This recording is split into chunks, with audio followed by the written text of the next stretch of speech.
The South of Scotland League is an oddity in the football pyramid.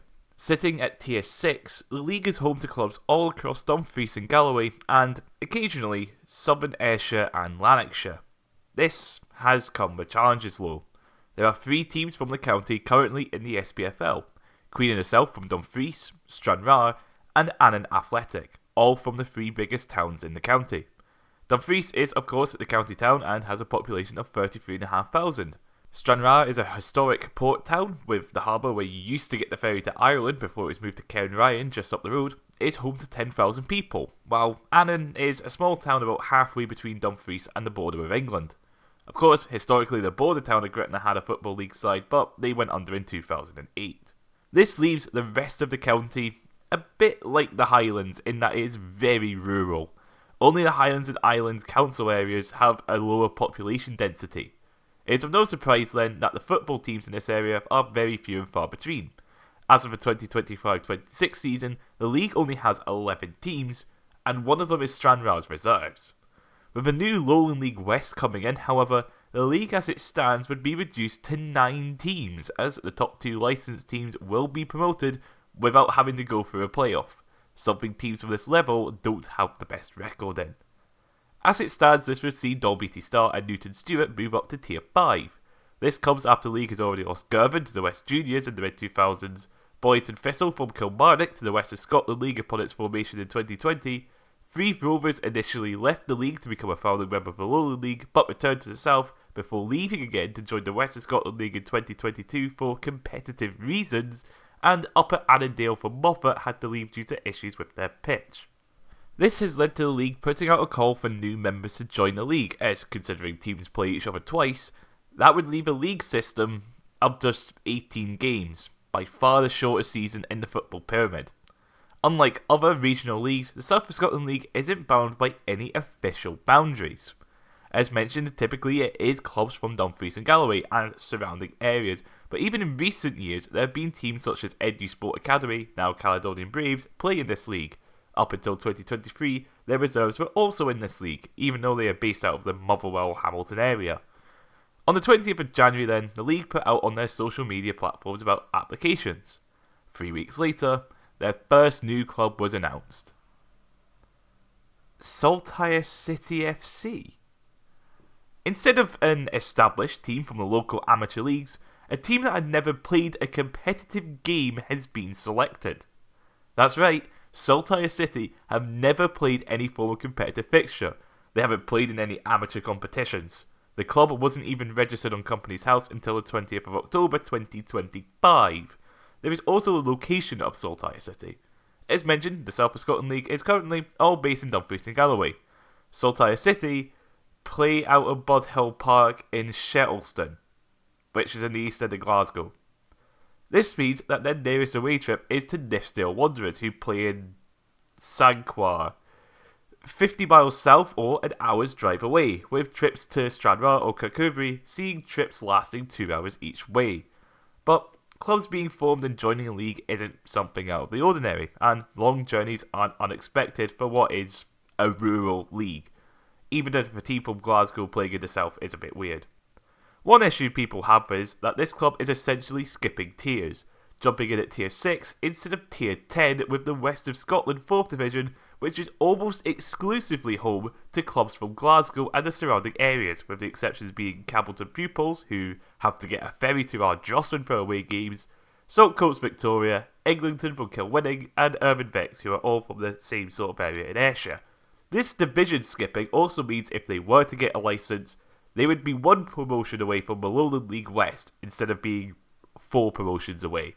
Maybe joining the South as a backup plan. Rumours suggest the West knocked them back. This all seems pretty sketchy, but there is one thing that makes this new Saltire City so strange. Their liberal use of AI. I mean, look at their badge.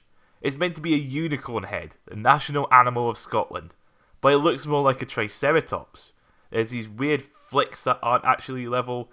It just looks off like many pieces of AI generated content. The rest of their social media outlet is filled with AI generated content.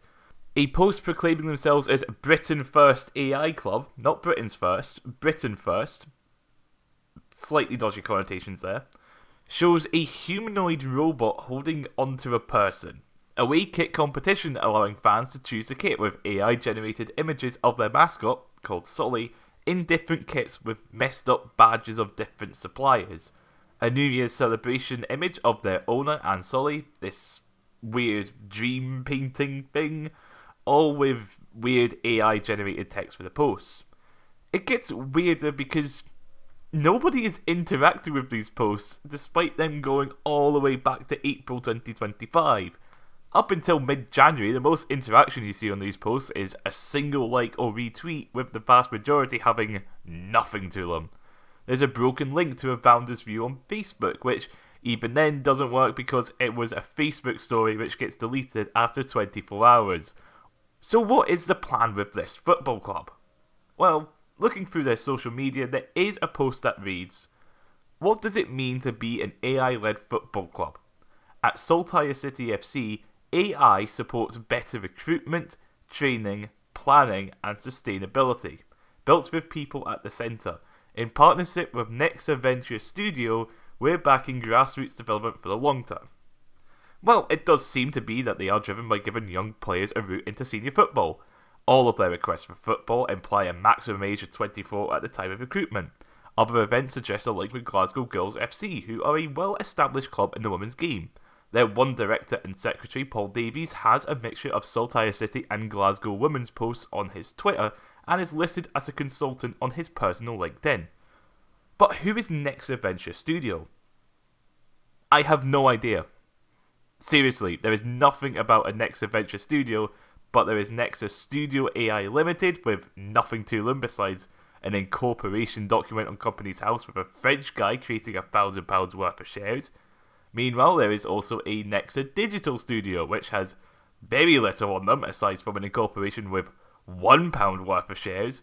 However, there is a Nexa Tech Ventures based out of London, who, according to their LinkedIn and their awfully designed website, seriously, why have you put black text on a dark blue background? They have an investment fund worth over £100 million. Whilst I have no idea what the link between the two is, or even what company it actually is, I'm almost certain it's a case of using their product rather than being bankrolled by AI tech bros from Silicon Valley. So how will Saltire City do? With AI being this weird modern technology that is ever evolving but also being a complete mess and looking like an investment bubble that is bound to burst at any point, either this use of AI tools can see them rocket up the leagues, or they just fall flat on their face after half a season.